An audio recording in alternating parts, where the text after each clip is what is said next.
Hello and welcome to my DT 1990 review. So first things, I know it's been a really long time since uploaded, and I'm really sorry. I've been really busy at college, and in addition to that, I haven't been able to have a setup where I have a webcam, and I still can't. So I'm sorry, but it's just going to be a voice over a picture. In addition to that, I would like to just be transparent in that I do not currently have the DT 1990 with me. It's my friend's headphone, and he moved away. So I have not personally listened to the DT90 1990 in a little while.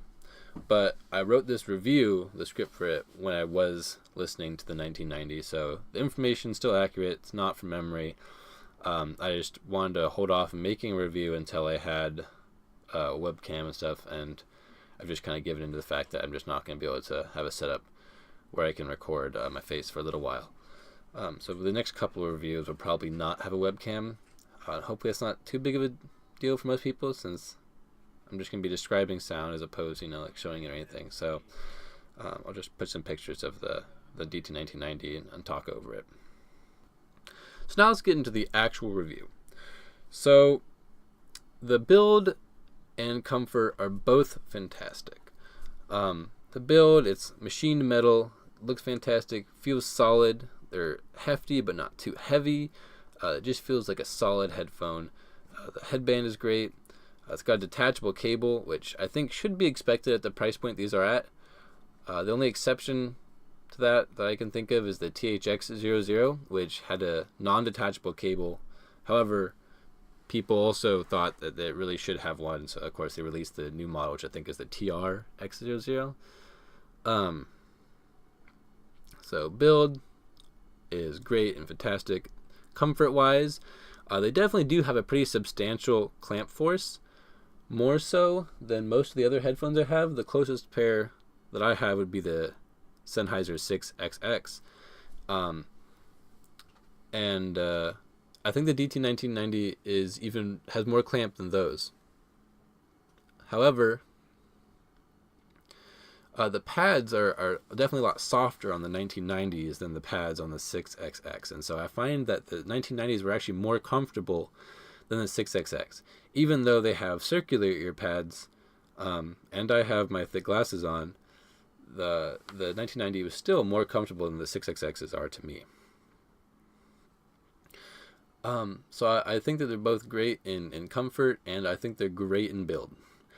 But where I take issue with is the sound, and really it's just in one aspect, which is the highs.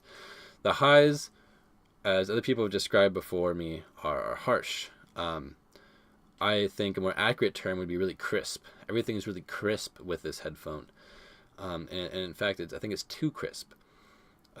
Snares, anything that can cause sibilance, man, it comes out super strong in these, and to the point where I really do not enjoy listening to them that much.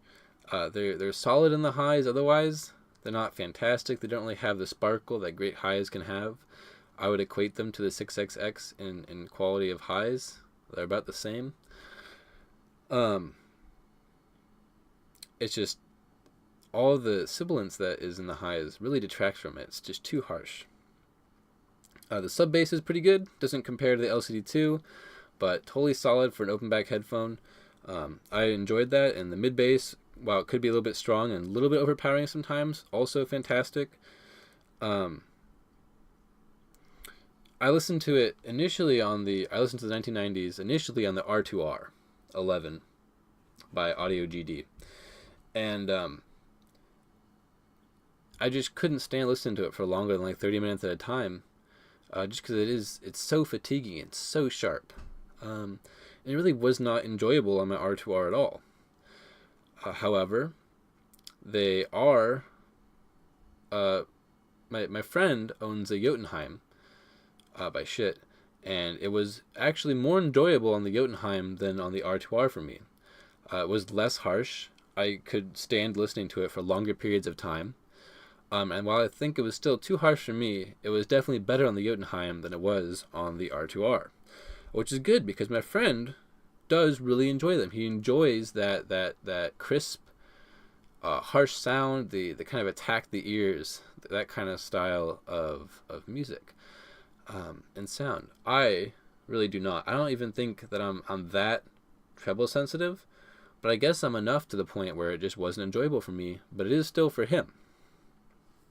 So I would definitely avoid the R2R 11. I think it's just not a good pairing with the DT 1990. It just brings out all the sharpness in the highs. I am a little bit adverse to piercing highs in my music. That's why I enjoy my LCD2s, or I actually recently sold my LCD2s. I think I'm going to try to buy an LX.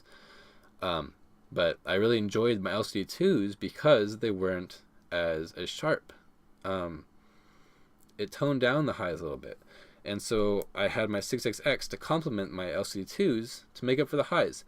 But I do not think that it would be worth upgrading to the DT 1990s over my 6XXs to complement anything that was more bass focused. The one thing, I mean, there's a couple of there's definitely stuff going for the 1990s. They have a lot more detail than the 6XXs. Their bass is far improved over the 6XXs. It's incredibly solid for an open back dynamic driver. And while it doesn't really compare to the LCD2s, it's definitely one of some of the best bass I've heard in an open back headphone. And I think the bass is great. Mids are a little bit more distant and not quite as good as the 6XX, but that makes sense. The 6XX does specialize in mids. The 1990 is not. So I think it's a solid headphone. But would I recommend them? I don't know. I think if you have any aversion to highs, I think you should steer clear of the DT 1990s. Some people even say that the 6XX is a little bit too high, and really I don't think that at all. It's a little bit too piercing. But the 1990s certainly are, and I think that's been well remarked upon in several reviews, is that they are a little bit harsh, but I think that they are harsher than people say that they are. Maybe it's just because the R2R and the 1990s just aren't a good pairing. I don't know, because the Jotunheim was definitely a little bit nicer to listen to than my R2R. But I would still, if you have any issues with highs, I would steer clear of these. Don't think, maybe it's not going to be as bad. Harsh kind of sounds like it'd be interesting. You really don't want your ears to be attacked and to have fatigue of listening after only 30 minutes.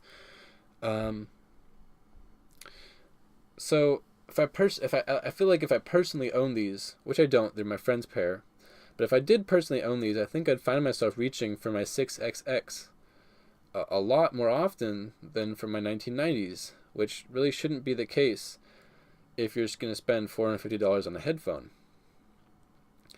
I think I would do that not because the 6XX is more comfortable or is better build. I think it's just because I wouldn't be able to stand listening to the 6XX or the 1990s for longer than like 30 minutes to an hour. It just fatigued my ears too much, and I have to take them off. And when I'm using headphones, I really don't want to do that. I don't want to have like hour-long listening sessions and then not be able to keep them on anymore, and I have to take them off. So I think I'd reach my 6XX more often than I would for the 1990s. So personally, I think in the price point for the 1990s are in, I would instead look to get an Alere.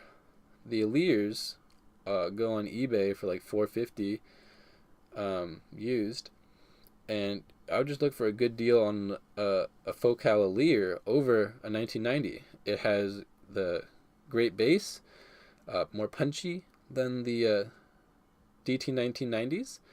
It doesn't have the as sharp highs. Mids are might be a little bit worse, but I don't think it's noticeable. And I think that the Aleres are just more enjoyable in the long term, especially since they're about the same price. I don't think that the $250 it would take to upgrade my 6XXs to the 1990 would be worth it. And I think the only person who I think it would be worth it for is someone who knows that they have no aversion to highs. They don't have an R2R for whatever reason, just sounds worse than on the other amplifier I tried it on. And they just, for whatever reason, do not like the Alliers. I think the Alliers are just kind of superior. I would go with those over these any day of the week. These are really well reviewed, basically across the board. So I feel like I'm being a little bit harsh on them, and maybe it's just, my personal experience, and maybe the R2R is just such a bad pairing that it just doesn't sound good or something. People have remarked upon their harshness in other reviews, but I don't feel that they said enough about, it really is fatiguing. And I think if you want to enjoy these for long periods of time, you need to know what you're getting into. So I think they are slightly overrated in my opinion. But, take it with a grain of salt. I might be a little bit adverse to highs. They aren't bad headphones. Just not something that I'd personally get. And that's about all I have to say. A little preview of what's coming up next on my channel. So, again, I don't have access to being able to use a webcam right now. So I think I'm going to do my next review, which is going to be on the Monoprice Retro. I think I'm going to do that in the same manner as I did this one, which is just talking over some pictures. Hopefully people don't mind this style for a little while. When I can get a webcam up and going again, I will.